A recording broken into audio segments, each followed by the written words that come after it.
Duse M,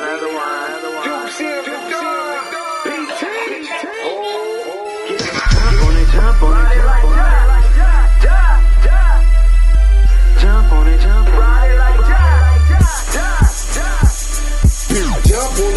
ride it like Jockey. The hell smoking that loud, lacy yak with mouth. Make your mama proud, popping it like shotty. Turn up, it's a gangster party. GT, ain't never popped a Molly, but if I ever catch Mac, I'ma pop a Holly. I don't even rob a cop the Harley. Blowing so much green, I shame Marley. Yeah, I push the line to its full limit. Hit the hole like 22, boy, I'm a young Emmett. Nothing go like snow, now that's a cold image. Still whistling, sending, knocking them white women. Only reason I do it to avenge image. To the day they go for it, they box me out. Knowing me, it don't matter, I simply change my route. On my hobby. West. Welcome to the Damu Kiwe Conversations, home of the West Coast, the voice of the culture.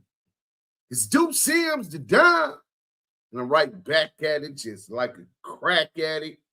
Be sure to bang that like button on your way in. Bang that like button on your way in. Go tell a friend. Y'all in here with the Don Duse M's.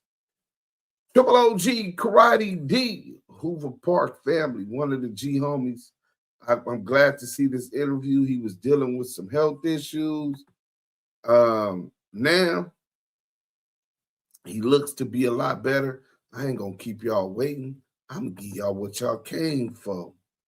The content. Shout out to KevMac. Video, for sure. Mac is a maniac. What's up? We got a special guest today. His name is Terry Whitaker, formerly known as Krazy D. What would be the appropriate area you would say that you come from, Terry? Huh? What's the appropriate area that you come from as far as gang terms? The Hoover and Adams area. Okay. What was that Hoover family? Yeah, Hoover Park Family, karate families. Okay. What's the connection from Hoover family to the 20s? Could you explain that? The connection is the immediate blood alley. You know, because before it was Hoover family. You know, we always had blood alley around there and stuff. And my big homies and shit, like Karate Reds and all them, Seymour and them, you know, they were the founders of the karate family stuff, you know, the school we had up there at the park, you know, at Hoover Park. So, you know, me as being a young tender to them, you know, we was all about, you know, taking up self-defense and all that old stuff. So in that area, to where they formed and regulated things, made us as the youngsters and stuff. You know, I done spoke to some of the hierarchy and stuff, and they said I could speak on terms like that because I was around there, and so I'm allowed to speak, so to speak. You know. But the Adams area, the Tobin Park area, Hoover Park area, that's where we formed at. That was like in the early 70s. But I didn't come around to 70s, late 72, early 73. Okay, got you. Could you give me a roll call of the founders of Hoover family? Oh yeah, Karate Reds. Let me see. Godfather family and stuff. Big Bird, Godfather family and stuff. Tega, Godfather family. Seymour, Godfather family. It's a gang of us. Willie D. It's a lot of OGs and stuff that I mean, Baby Convict. Let me see, Tony Mac. Anthony Mac was born in New Jersey, December 26, 1957. Hold on. Anthony Mac. Shout out to Ant, man. Ant. Hey, what's up, Eminem, blah. Hoover Park Family, Brims, blah. Shout out to the homie Ant. If y'all know, y'all know. And half his kids from NHB today. Shout out to his baby mama too, Diane. Let's go. After departing from the East Coast, Anthony Mack and his family landed near 25th Street and Magnolia in South Los Angeles. Just a few blocks from Hoover Park, this was home to the Hoover family, founded in 1972. The Rileys, the Russells, Big JB, my relative, yeah. I mean, them all original Big Mondo. I mean, I'm talking about heavy hitters, the founding godfathers. Right. Real talk. They go way back. Mm-hmm. What high school did you guys attend? Manual Arts? I went to Manual for about like 4 days. And then, I had caught that so-called bad thing that I got into. And so they sent me to camp, because I was a juvenile when I caught that bad case. I was a juvenile, so that kind of saved my kind of soul, so to speak. That's a matter of fact, that's what put me on the map as being a family. Police responding to a call of shots fired at a school campus near the LA Memorial Coliseum. Smog looming over the city, and gang violence was becoming the norm. Depending on who you speak to, an accidental death occurred between the Harlem Crips and the Brims at Manual Arts High School.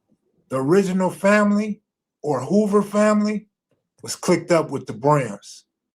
According to newspapers, the family gang was actually an off-branch of the Brims, and the two gangs were friendly. And that's where your reputation grew from. Yeah, it just took off from there because it was a dumb act. Matter of fact, it was so dumb, I did it in front of the police, didn't even know the police was right there. That's the only reason I got busted, because the police see me do it. So these was Crips that you got into it with? Yeah, because they had jumped on me real bad, They did what they were supposed to do. So I just went back for a retaliatory thing, because my cousin. Some witnesses already have been beaten by friends of the arrestee. Salvino said gangs known as the Family and the Brim both had members on the Manual Arts campus near the Memorial Coliseum. Fruit thighs. A teacher said Riley was known to be a member of the family. Students said the Brims dominates the campus. Manual Arts Brims. They was part of the infrastructure. And I told my cousin what his homeboys did. So he told me to handle my business. So fuck it. I handle my motherfucking business. Beatings stem from rivalry between two gangs, the Crips and the Family. Meanwhile, police beefed up their patrols around Manual Arts yesterday in an effort to stem possible reprisals. I went to jail. Reprisals like retaliation. So when and how do y'all get hooked up with the Bloods? No, because basically everybody was Brims then. How did y'all get hooked up with the Blood? Anytime you ask any of these OGs who was around in the 71, 72, 73, they're always going to talk about the Brims being how they got hooked up with the Blood. And he's finna tell you who recruited this coalition that is now known as the Bloods. And Blood was just an old school slang. What up, young blood? A lot of brothers was coming back from Vietnam, and that was an old school slang that was common. Blood, like you kinfolks. Let's go. Mm-hmm. That was Big Elgin and all that. Tomahawk, Apache, Big Tomahawk from Fruittown Brim, right? Elgin, Tramiel, 6 Deuce Brim, Hoover Park. You know what I'm saying? These is the people who formulated what is today known as the Bloods. Pumpkin also was a 5'9" Brim and a Fruittown Brim. Let's go. Country, Lil Country, people like that. Little country, 5'9" block, Brim, LA. Let's go. You know, it was always Brims, you know, because technically we was Brims before we was families. Okay. So technically, the Hoover Park families, the Rollin 20, and the Blood Alley was the Brims blood with the 20s, with the Hoover Park family hanging out in Blood Alley, which is the neighborhood Bloods today. I never heard You that. know, we was all LA Brims then and shit, really, you know. Because to be honest, I was an LA Brim before I was a Westside family, you know. And I was a baby Brim then, you know. And that's when we was going like the Fauché Junior High School, and that was like the Crip school, you know. But we still went there. Me, Mark Wayne, Stormy Norman, people like that. I mean, we had a little crew up there and stuff, you know, but we wasn't doing that dumb stuff that the so-called people are doing today. Was Stormy Norm a Hoover or a 20? Both. He was both. Both. He's a Godfather. Okay. So that was the original name, Godfather Family. Godfather Family, right. What is the you know, because you know, there's two types of Godfathers. You know, the Crips got the Harlem Godfathers, and we got the Rollin 20 Godfather Hoover families. No, I didn't know that personally. I didn't know. Oh yeah, yeah. See, a lot of people don't know that because it's a lot of people that been around to where when it comes to Godfather families versus the Godfather Harlems and stuff, it's only a certain few that knows about that because the youngest ones back then is like 62 years old now. When I'm 62, and I was one of the youngest ones. Mm-hmm. So he's 62. My mom and them is be 59, 69, 70. So, and he was a baby LA Brim. John Jr., G, 00, 000, J. Yeah. Kojak, that first generation of Fruittown Brim. Davy Johnson, right? And then you got the Nuke the Duke, the Super Fruit. And then you got the generation before them, the LA Brim. Not the baby LA Brims, the LA Brim. Angel. You know what I'm saying? Elgin. Right? Eddie Watts Jr., the founder. Let's go. Man, what is them? That means they all would have to be right now 72. Yeah, 72, 73 years old. Damn, that generation. Damn, let's go. Does the karate come into play? Who got y'all into doing karate? Let me see. I started kind of early because you know I was with Master Jim Kelly first. Steve Sanders, Master Kim on 8th and Western, and then I graduated from there. Went to the park. Me, the homie Drac, and then was doing that little thing up there at the park and stuff.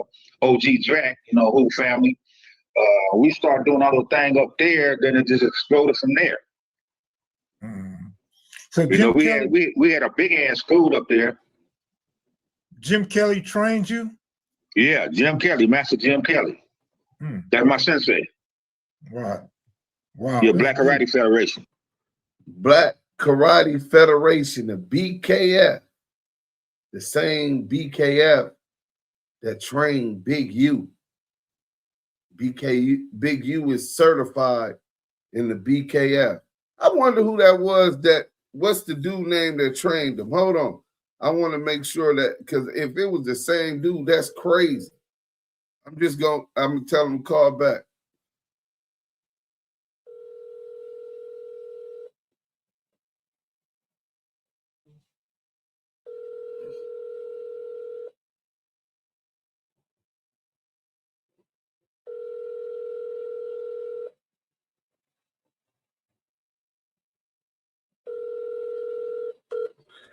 Well, I couldn't get it. Let's go. Yeah. So how many of your homeboys also was part of the Black Karate Federation? Every Hoover family that we had was a part of the dojo. So everybody knew karate. Everybody.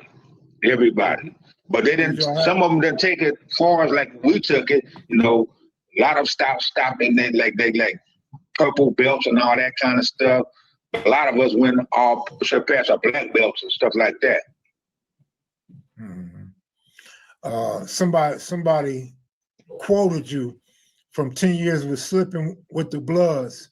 I'm Karate D from 20s. I'm not Malcolm X. I kill. Huh? You remember making that statement that you're not Malcolm X? Somebody told me I said something about, because I really didn't see the documentary, so I don't know. You know, I was in the documentary, but I don't remember a lot of stuff about the documentary. But that sounds something like me saying some shit like that. You know, because I was a killer from the 20 Hoover family. I was a killer. You know, and everybody that knew me or of me, they knew I stood on my words. You know, I stood on the square. You know, I was about it. When I was about it, I was really about it. You know. Right. So I take it because you went to Fauché and a little time in Manual before you get into it with the Harlem. So did you actually know these dudes growing up and going to school? Yeah, I knew them. You know, because my family is godfathers. You know. Oh, okay. All right. You know, they godfather Harlems and stuff. You know, and it was once upon a time. I think people thought I was a Harlem, but I've never been on Harlem. You know, I just hang with some of them because a lot of them was some cool people. You know, so I never really shipped on the lines or nothing like that. At least to the ones that I didn't know. But the ones I didn't know, well, I was greenlighting their ass. You know, I used to know when we was out there, you know, doing our little leather coat things and our brim hats and all that kind of stuff. You know, back in the day, early 70s and stuff. You know, I was giving passes, and I gave a lot of passes on the spot that I knew certain people. Did you know Michael and I was blessed on their side too. They gave me passes. They caught me stepping and all that kind of stuff. So I honored that. I took honor to the G code, so to speak. Did you know the Johnson family? Dennis Johnson, Michael Johnson, Dwayne Johnson. Yeah, I know all of them. The Godfather Harlems. Right. Yeah, Michael, rest in peace. Yeah, Michael was the Godfather. He was the one, right? Yeah, Melvin. I know. Melvin was his player self. Melvin, and he was cool as I don't know what, you know. But, you know, I only had a problem with Dennis. Okay. Big Den. Yeah, Den. That's the only one out their family that I really had a problem with because some apparent reason he never did like me. Hey, was Shaft considered the leader of Hoover family? He's one of them. He rest in peace, David Jones. Yeah, that's Karate Man, Mr. Shaft. Yeah, he was an icon. Mm-hmm. Yeah, his name comes up a lot when you talk about Hoover family. Yeah, he's an icon. He's a real icon. Yeah, your name come up too. My name come up? Yeah, you may have been a little bit younger, but your name come up too. I didn't know that. I really don't be tripping. I mean, I didn't know that. Yeah, because y'all got them karate names, so y'all known. Well, it's like a mystery if y'all really all knew karate and took karate.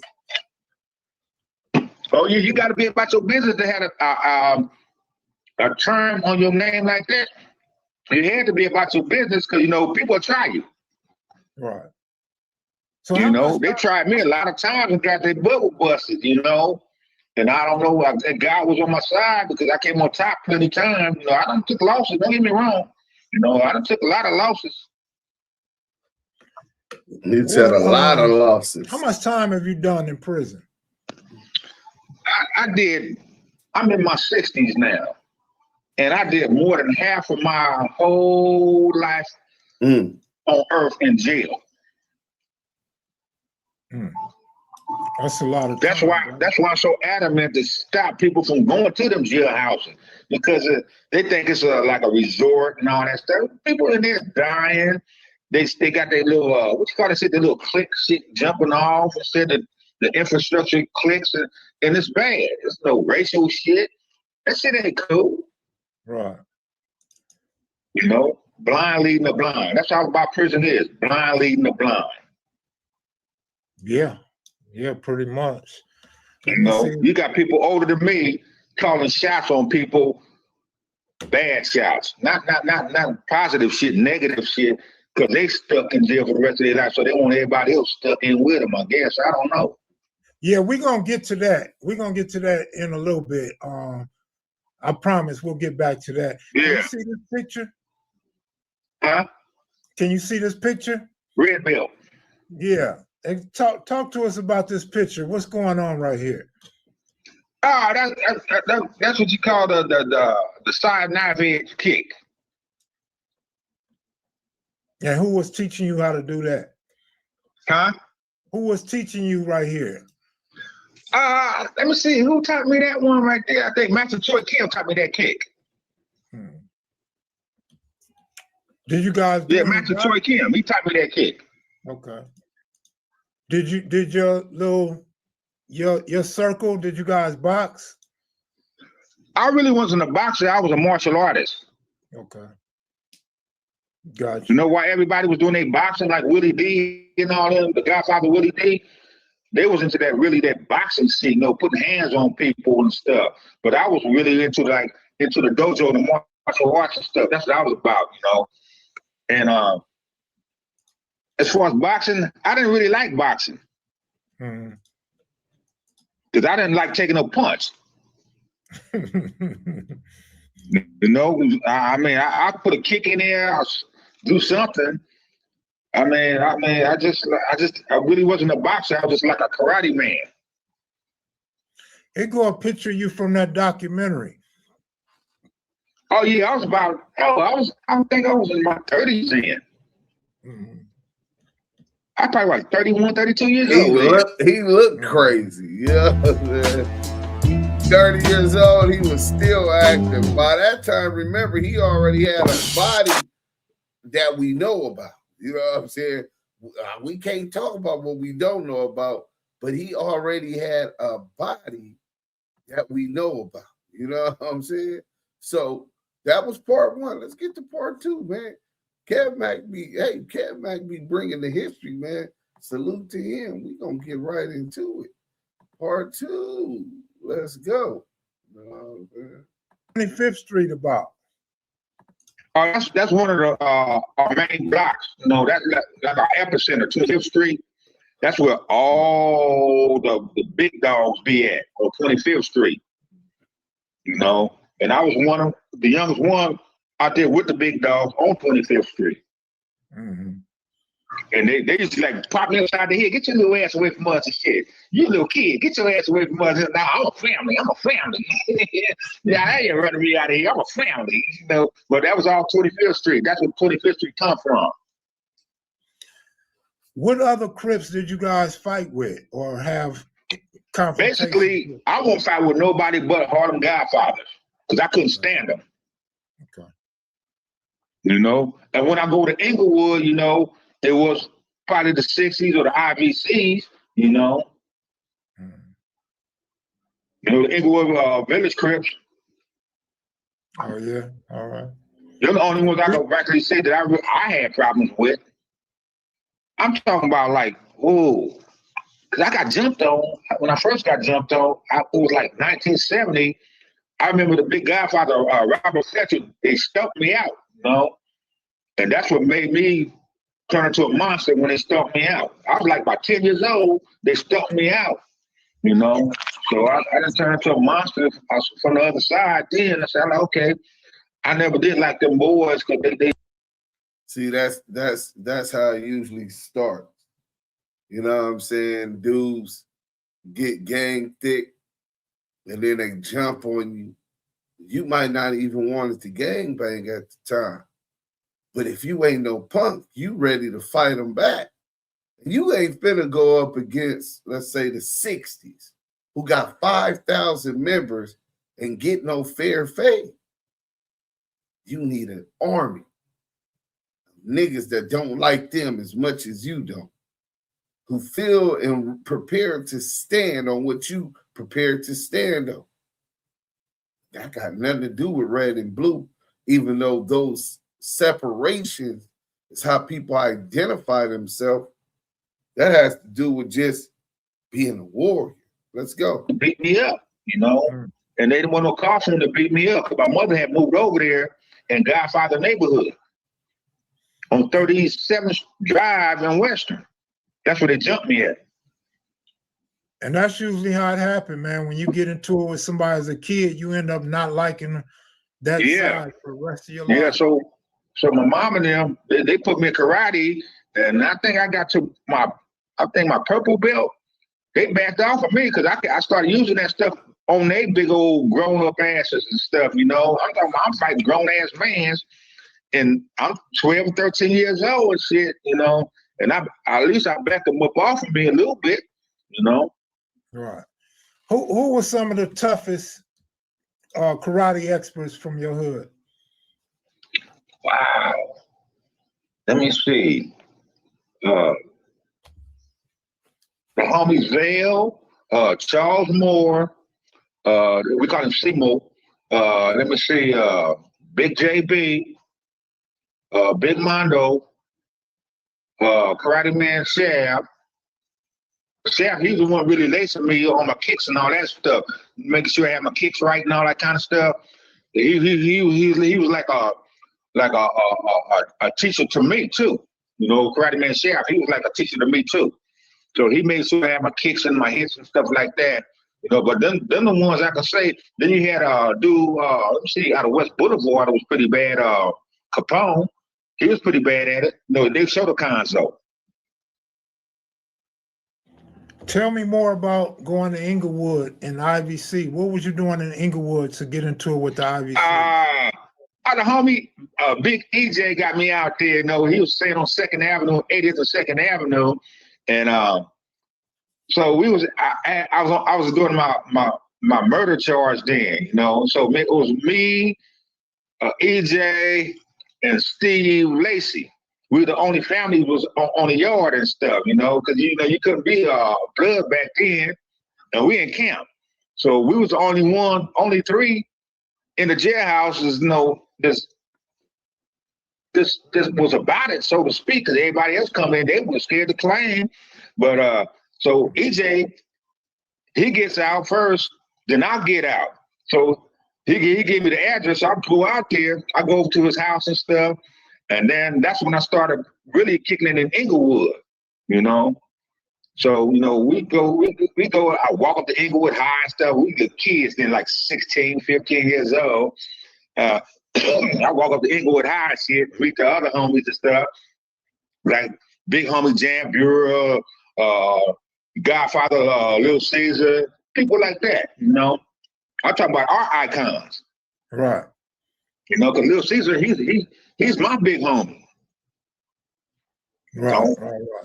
Little Caesar, you know, he still do his kung fu too right now today. Yeah, he do. I went out there to North Carolina and seen him getting down. Oh yeah, that boy bad. Yeah. That's a bad man right there. Caesar was bad with that gun too. Caesar was hey, the business. Caesar was more putting his foot in your mouth before anything though. Yeah. You know, he'll kick in your mouth in a second. You know, that's a soldier right there. You know, yeah, that's how I got my skills from. Yeah, he's really a good guy, Caesar. I'm trying to figure out, do you know any of the big name Crips in Inglewood back then? Did you know Mike Christian? Let me see. What's that? Zay Clayton, people like that. Mm. Yeah, I know a lot of them. Clayton was the lowrider. Yeah, they used to call him the demon. Jay Clayton, that boy was a straight crazy dude. Yeah, you know. I heard. Yeah, I mean, I can go back to that. I mean, wow. Damn. Did you ever hang out in the Bottoms in Inglewood? The where? The Bottoms. I everywhere pocket. I'm talking about from 2nd Avenue and Manchester all the way to Center Park. You know? The back end, front end, side end. I used to be all through there. Mm-hmm. Did you ever do any low riding in your day? Huh? You ever do any low riding? You had any low riders? I had that black 63 Chevy, and I had bad luck with that. You know, they took my car and stuff back in '86. You know, they gun pointed me out there on Crenshaw 65th at that Taco Bell, made me get up out my shit. You know, took my shit. You know, damn. You know, and that's the only low ride I ever had. I'm gonna have to ask the homies who got your car, man. Maybe they can give you something back. Oh, they got some pictures of my car way back in the day. They sent me a picture of it. Yeah, I think Taco Bell's on 60th in Crenshaw. Yeah, because you know they came from them apartments right across the street, you know, and made me get out my car. They didn't even know I was from the family, to be honest. You know, I said, man, I just had a kid. I just had a baby, man. Shit, they let me get out my car and get on the bus, and I caught the bus to the house. Man, you said fuck doing some karate that day, huh? I mean, I couldn't win. You know, people got guns on me and stuff. And I ain't no bad dude, you know. I'm not stupid. Right. You had any good fights while you was locked up? Huh? Did you have any good fights when you was locked up? Ah, man. I had so much stuff up in that motherfucker. I mean, I was fighting Bloods in there. I was fighting Crips in there. I was fighting Mexicans in there. Fighting ABs. I was fighting a lot of motherfuckers up in there. Damn. You know? Yeah, I remember one straight soldier I think he's from East Coast Crip. Lala, he's one of their guys. You know, I got into it with him, you know. And then my ex Sally Rebo from Compton, you know, we was Able Road. We was in Able 9 back in '79. Big Rebo, I got love for him. He had love for me. I don't know why. Big Rebo's a good ass dude. I interviewed Big Rebo, me and my partner. Did you see that interview? You did? Yeah. Rebo's cool. That's a cool ass Crip. Yeah, you know he passed. Oh man. He had damn. Cancer. He had cancer. I didn't know that. That was my partner right there. Wow. I'm gonna have to send you the video so you can see him, man. Yeah, that was my partner. You know, we was in Able 9. You know, they didn't have that blood module and that Crip module shit then. You know, you got to be a real one to be on that main line. You know. And me and Rebo was in the cell together and said Rebo was always cool with me. Mm-hmm. Wow. Yeah, man, Rebo, I was blessed enough to get that to not only meet him, but get that. Damn, I hate to hear that shit. Damn. Oh, damn. Let me see how long we've been going. We're gonna go a few more minutes, then I'll ask you. We could talk about the OGs that's misleading the youngsters. But first, okay. I want to get the original boundaries. What was, when you came on the scene in '73 or whatever, what was the original boundaries of Hoover Family or Godfather Family? We had from like Figueroa, we was on the west side of Figueroa, basically to Western Avenue, going west, from Olympic to Jefferson. That was us, you know. But we were sharing some streets with the neighborhood 20s. Who else was over there? There was Blood, Brims. You know, because the Brims was everywhere, you know. So I mean, the Brims was way to the 80s, you know, way down to Aliso Village. You know, Brims was big, you know. So that was our boundary right there. And now I kind of ask you, but I'm gonna ask you again. So what year and why did Hoover Family merge with the Rollin 20s? I wouldn't say we merged. I would say we just coexisted because, you know, we had friction here and there through the years. I don't know what it was, but, you know, but we was all 20s, but, you know, sometimes we had a little friction with the neighborhoods. I don't know how and why. I couldn't get into that part. You might have to ask Zell, somebody like Zell, because Zell, he's a more authority on that one right there. Right, got you. Did you guys used to have meetings in your neighborhood? Yeah, up there at the park. We had meetings at the park, you know. Sometimes we wouldn't even be at the park. Sometimes we'd be at Big Mondo house. Man, what happened to the Brims that was in the 20s? Oh, they're still around. They're still around. Yeah. Yeah, Big Quentin and all them, they're still around. Still in the 20s? Yeah, they're still around there and stuff, you know, but they old. Quentin's like 65, 66 years old. You know, he don't fuck with them dummies out there. You know, he's a family man, just like I am, you know, because I'm married. I got my kids and stuff, you know, and I've been doing good ever since I've been home. Right. And I've been home like what, since 2014? When did the Fruittown Brims come into existence? You remember that? 1970, 1971. That early? Yeah. Oh yeah. That's Elgin and all. They said, when did the Fruittown Brims come into play? Big Catnip told me 71. Big Catnip told me 71.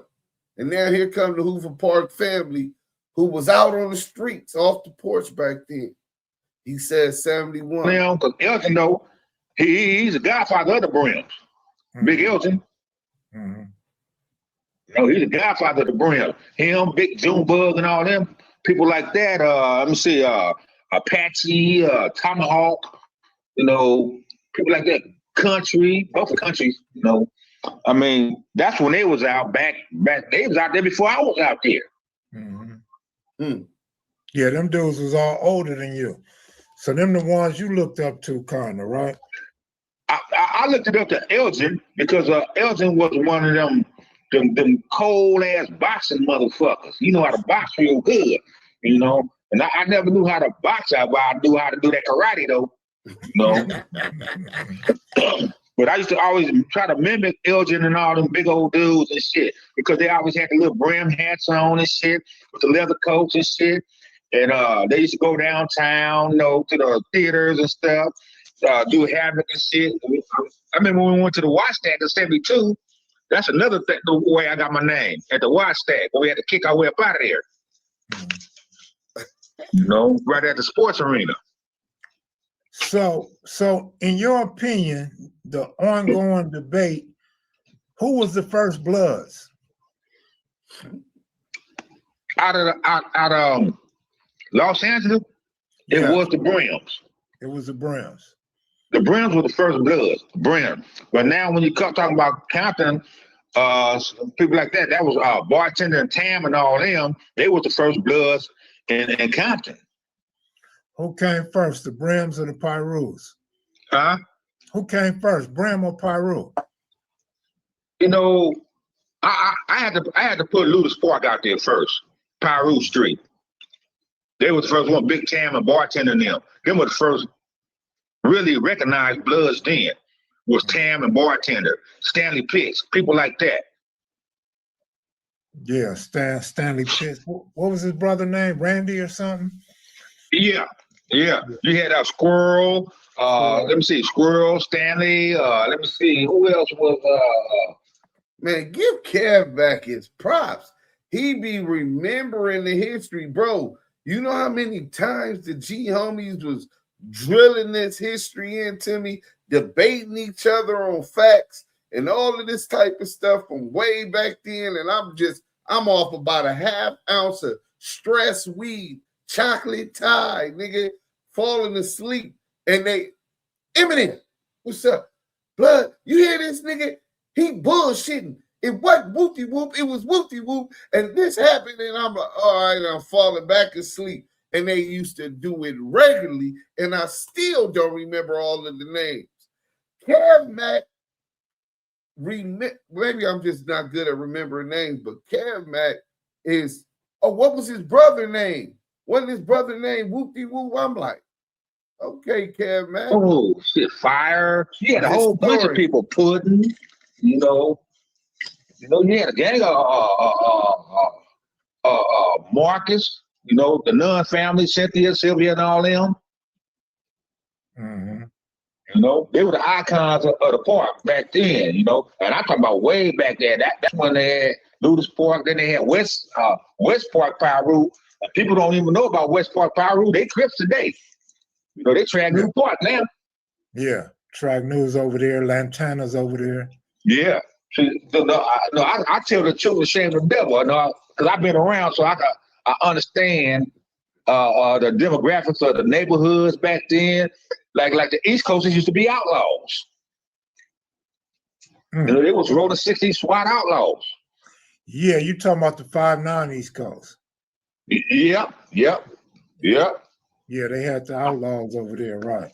You know, I mean, it's a lot of changes all through from the 70s to now. And people, they're ashamed of their history. But how you gonna be ashamed of your history when you came from a history? You know, maybe a good or maybe a bad. You can't be ashamed of your history because that was part of the Black plight. You know, when Bunchy and them implemented the California Revolutionary Independence Party, to be exact, you know, that was what, August of 20-something, 1970. No, 1968. Because I can go back then. That's when Michael Johnson was doing anything and shit, you know. They're doing their little Godfather stuff, you know. T. Rogers and shit just come out here from Chicago back then, you know.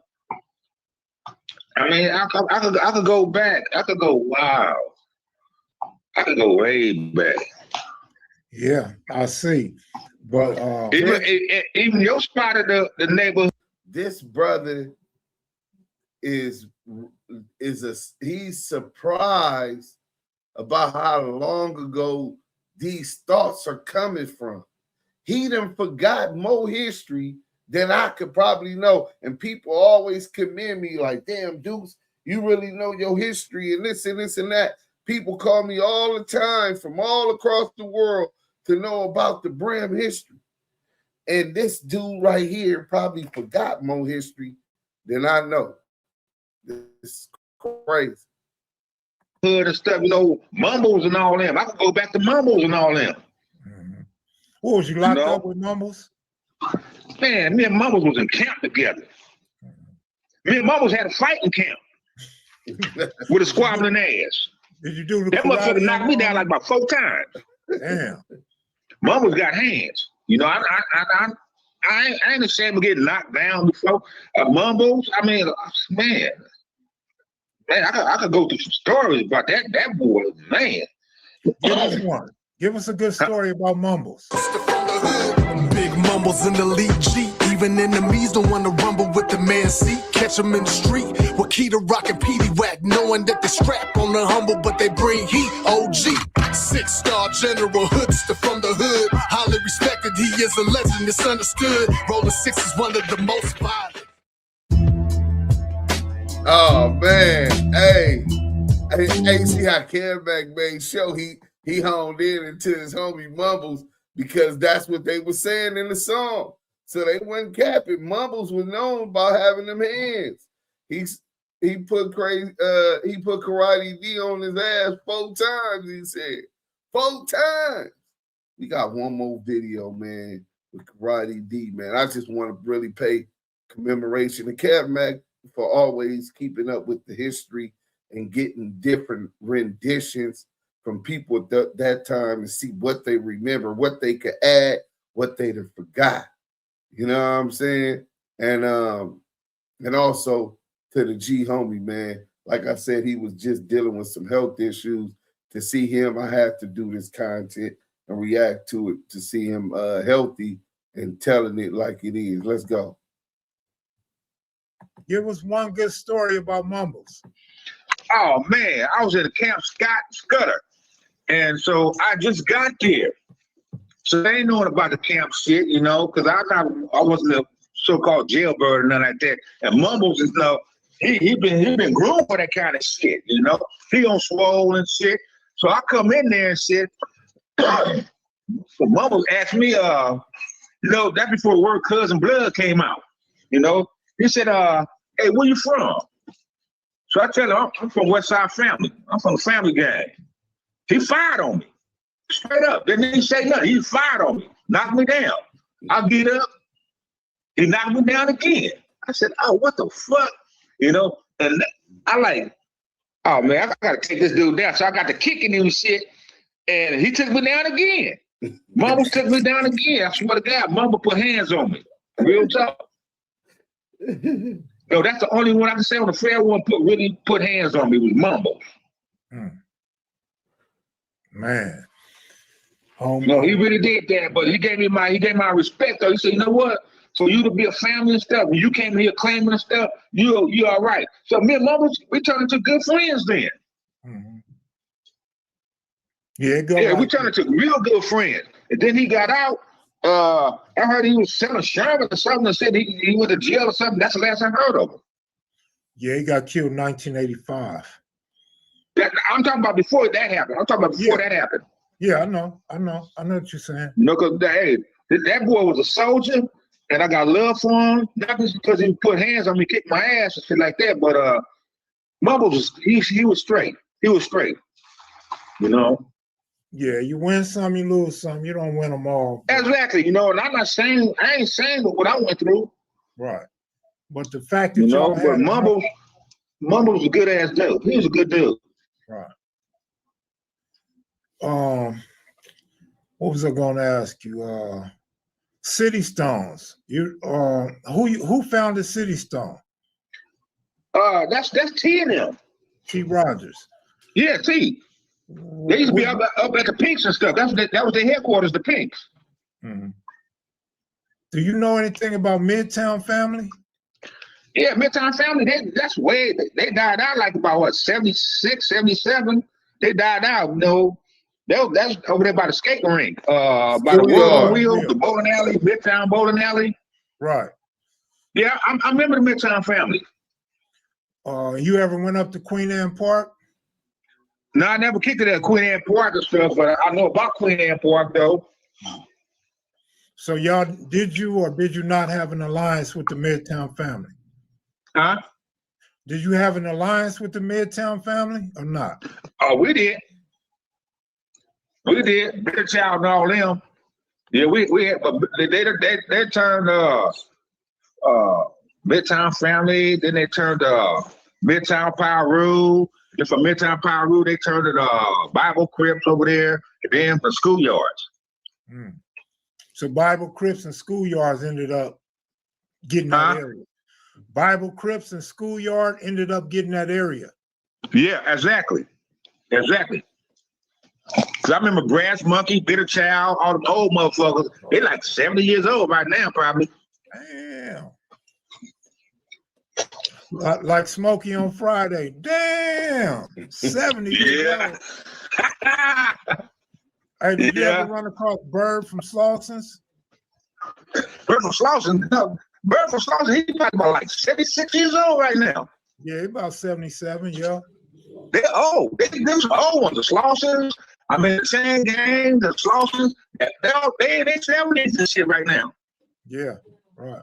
The Businessmen, let me see, the River Rousers, which was Godfathers. Man, they're some old dudes. Mm-hmm. You know, I'm only 62. I'm the youngest of the OGs. Yeah, right. You know, I mean, huh? You was born in 1962? No, I was born in 1960. 60, okay, 1960. Yeah, I was born in 1960. Right, 62, right, like you said. Hey, did you ever been on level 4 in California? That's the only yards I've been on level 4 and shit, you know, because I was a fuck up. And so all it was, and then somebody lied and said I was shot collar of the families and shit, so they gave me an indeterminate shoe program, you know. Mm-hmm. So that means if I go back to prison right now, I'll go straight to the shoe program. Mm. What was you at, San Quentin, Tracy? Yeah, I did the San Quentin shoe back in 1980. Mm-hmm. But the new shoe program I was a corporate. I was in 482 left. 482 left, right, cell 13, you know, and that's why I paroled from the shoe. So when you come out the shoe, you didn't run across no BLs or UBNs because you paroled. If they was, I'd know they was, because I'm uncut.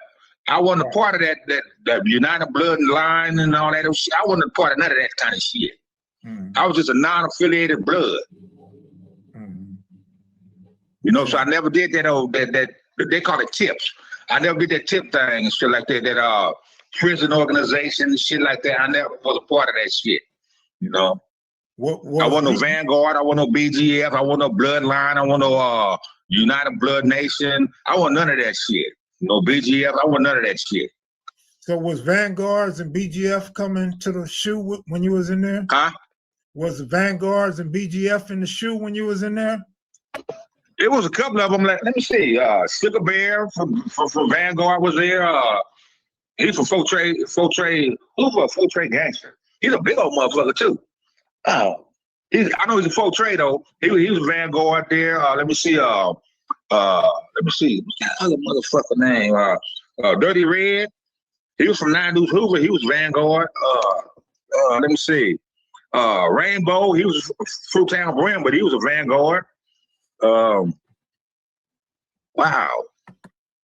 Rest in peace, Rainbow. Rainbow originally is a Liso Village Brim. He's the founder of the Liso Village Brims, but he did start representing Fruittown Brim. Rest in peace.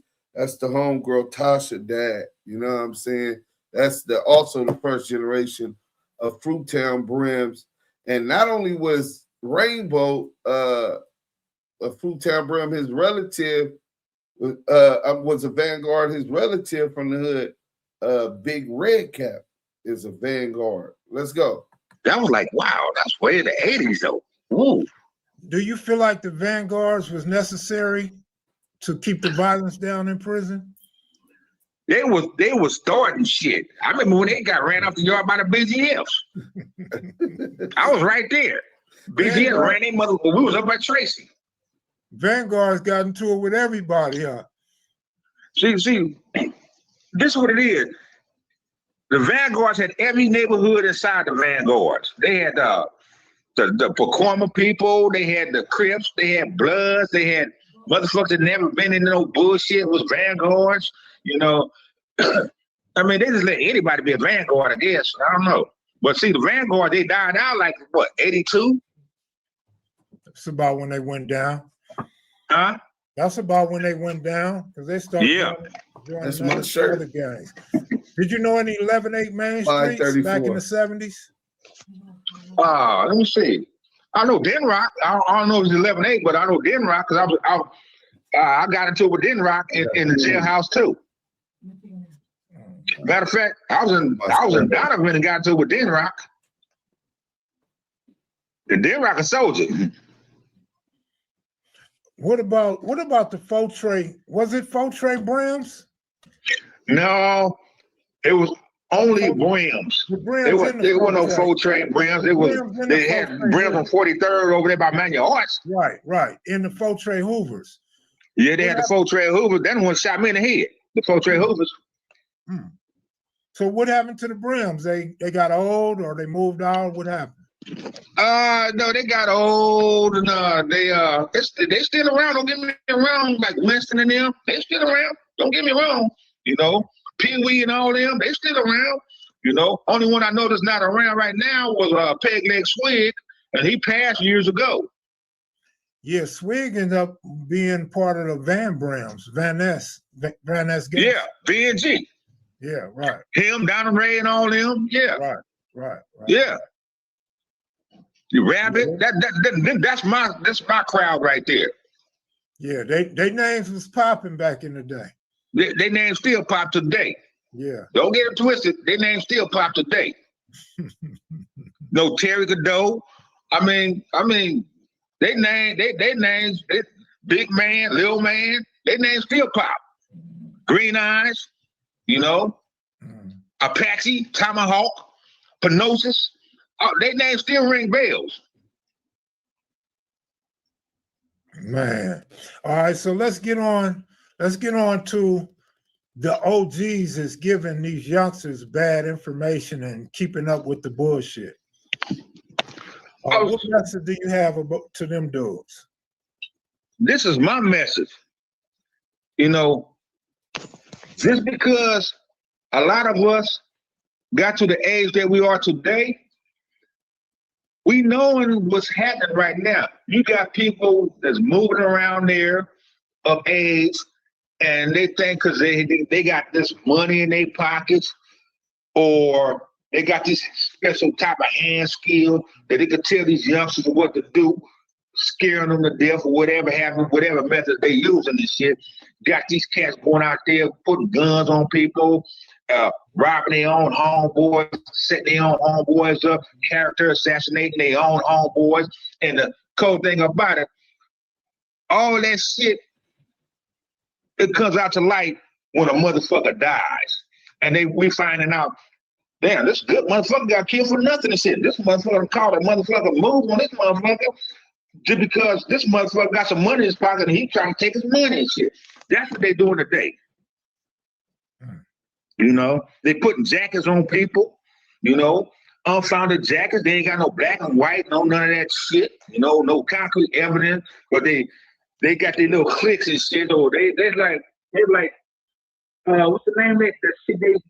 It's like they got their little own section of people and shit today, to where once upon a time was a whole entity that was involved, but now you got these people scared of the motherfucking kids now, because the kids got these pistols and shit. They ain't listening to nobody, you know. But, you know, somebody needs to set the tone to get everybody right. That's why I'm coming back into effect right now, because I'm not having that bullshit. If you got something to say about somebody, say it to that person. Don't say it to nobody else. He didn't even know what the fuck he's talking about, you know. Where's the jacket coming from and shit? You got proof, you got black and white, you know? Stop putting shit on motherfuckers because y'all hate the motherfuckers. That's my problem with people. You know? And I'm talking about all sides of the fucking fence, you know? You know, because don't get me wrong, I got some loved ones from all sides, you know? And I don't go with the wrong people, I go with the right people. If you right, I'm on your side. But if you're wrong, I ain't got nothing to do with y'all shit. You know? I want y'all to leave them kids alone. Tell them kids to go to school. Tell them motherfuckers to get a fucking job. You know? Tell them motherfuckers how to bring up their kids and shit like that the right way and shit. If you got to, go to church. But leave the bullshit alone. I'm feeling this gang shit today. I'm not feeling it. And I kind of hated that I set some tone for people to be gangbangers. You know, I don't like gangbangers. You know, I don't hate them, but I don't like them because they're doing wrong stuff to our own people. And that's what they call a form of genocide. I ain't with the genocide shit. You know, I never was one with the genocide, but I was a part of that shit, you know. Yeah, I was about to say, it always amazes me when a guy says that he's not with the genocide, but he's a convicted murderer. So is that your change, your maturity, or your mindset of nowadays? Explain that to me. I think it's my conscience kicked in. My conscience overtook me as a person to where I said, damn, I actually hurted people for no reason, that they was born and raised around the corner and down the street with people that I don't like or something like that. And I hate the fact that I was part of some bullshit. I hate the fact that I was part of some bullshit. And my conscience kicked in, and today it hurts me to think about the shit that I had participated in. You know, because I got a soul, and my soul reached out and touched me from within, and I couldn't take it no more. So I'm cool. You know, I'm done. You know, because it was all bad shit. It wasn't nothing positive about that stuff, you know. It was okay. We had girlfriends because they liked the way we did our little swing and shit back in the 70s. You know, that was all cool, but it was all for the wrong reasons and shit. And it was devil stuff, I think. I don't know. When did your mom? But I got a conscience. My conscience kicked in on me. When did your conscience kick in on you? How old my was you? My conscience kicked in on me when I saw my mama cry. And you was how old? You know, I got shot pretty bad. And when I see my mama's eyes, that's the coldest feeling I ever had. So I promised my mother, I'm going to do good. And I kept my word, though. That's one thing anybody can say about me. If I tell you I'm going to do something, I'm going to do it. So I told my mother, and I got my education and shit. I got a Bachelor of Science and shit. You know, I did 4.2. You know, I did 4 years of college, went back, did 2 more years for biology. I got my Bachelor of Science, and it all kicked in. So I'm a good man now because I kept my word to my mother after I seen her eyes. And I want to change for the better. I don't want to be karate man here, karate man there. I want to be Terry the father, you know, because my kids look up to me and shit, you know. I keep them out of bullshit, you know. And they love me to death because I changed my life around, you know. And I'm a success story out of the 20s, to be honest. There ain't too many successes out of the 20s, you know, for family, you know. There's not a lot of us been successful because a lot of us still stuck on stupid out there in society's upbringing now. And the way they be brought up by these so-called triple 5-time OGs, because they scared of them 5-time OGs, they doing what the dudes telling them to do. You know, strap up. Make sure everybody's cool at the park and all that shit. That negative shit. You know, but they ain't telling them people, you know, put a book in your goddamn hand, get on a computer, find out how you gonna work for an oil company or something like that. Some real shit. Exactly. Well, you know, I'm not with it. I'm not with it. I ain't with it no more. Yeah, I want to congratulate you on going back to school for your 4 and 2. That's 6 years. Thank you. Yeah, that's good. You know, I talked to the homeboy, the big homie, Bill Caesar, and he unleashed me to speak. You know, I wasn't gonna say nothing unless I heard it from an icon like that. You know, because I don't have no jurisdiction to speak unless they say I can speak. Right. So you still respect the code and you respect your elders. Yeah. So when the big homie said he gave me unleashed me to talk, I want these kids out of the jump. Yeah, Little Caesar's a positive guy that wants better for our people. Man, he's the best. He's the best.